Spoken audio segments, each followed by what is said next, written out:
দাদা সামনে না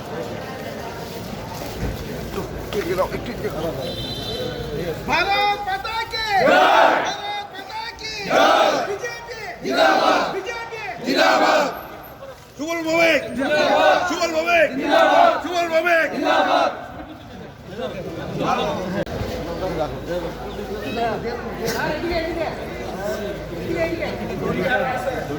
আমরা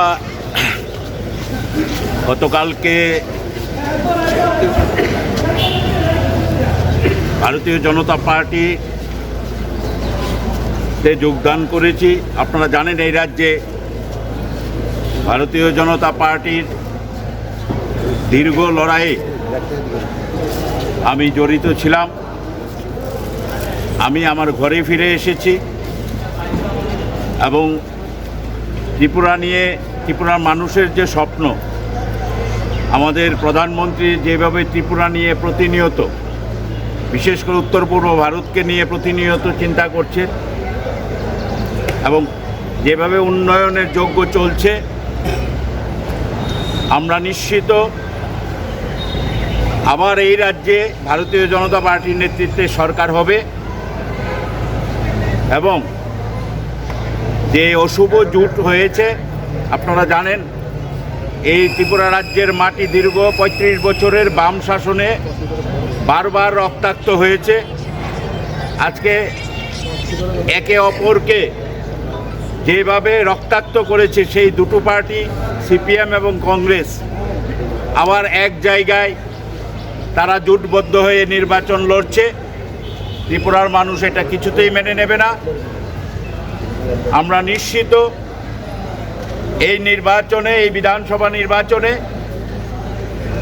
আমাদের যশস্বী প্রধানমন্ত্রী নরেন্দ্র মোদীজি, আমাদের সর্বভারতীয় সভাপতি জেপি নাড্ডা, স্বরাষ্ট্রমন্ত্রী অমিত শাহজি এবং রাজ্যের মুখ্যমন্ত্রী মানিক সাহাজির নেতৃত্বে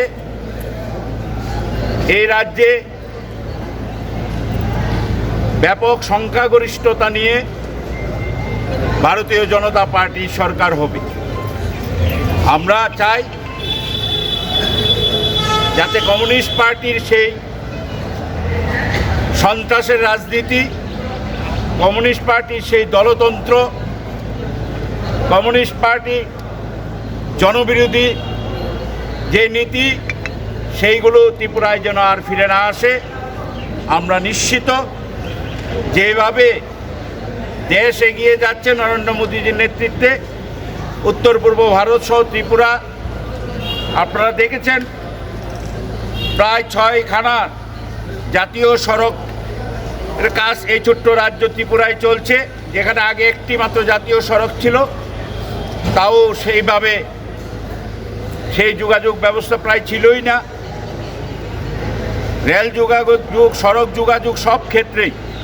এছাড়াও গরিব মানুষের মধ্যে প্রায় 3.5 লক্ষের উপর ঘর গরিব মানুষদের দেওয়া হয়েছে। সব মিলিয়ে যে উন্নয়নের যজ্ঞ চলছে তাতে আমরা সামিল হয়েছি এবং আমরা নিশ্চিত এবারের বিধানসভা নির্বাচনে ভারতীয় জনতা পার্টির নেতৃত্বে সরকার হবে।